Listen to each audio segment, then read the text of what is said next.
এবার থেকে মহিলাদের মতো পুরুষরাও পাবে মাসে 1,000 টাকা করে ভাতা। তবে তার আগে আমার চ্যানেলটিকে আপনাদের সাবস্ক্রাইব করতে হবে।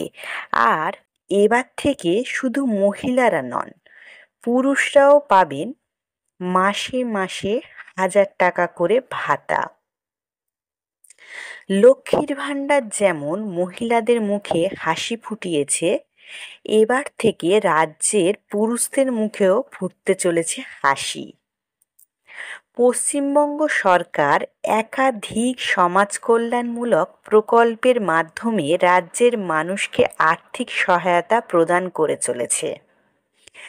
এই প্রকল্পগুলি বিশেষত গ্রামীণ এবং অর্থনৈতিকভাবে পিছিয়ে পড়া জনগোষ্ঠীর জন্য অত্যন্ত সহায়ক।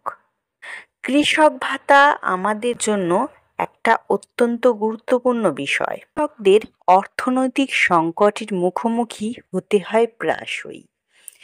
তাই কৃষকদের আর্থিক সুরক্ষার লক্ষ্যে পশ্চিমবঙ্গ সরকার চালু করেছেন কৃষক ভাতা প্রকল্প। এই প্রকল্পের আওতায় 60 বছরের বেশি বয়সী কৃষকদের মাসে 1,000 টাকা করে ভাতা প্রদান করা হবে। এডিএ অফিস, সেখানে জমা করতে হবে।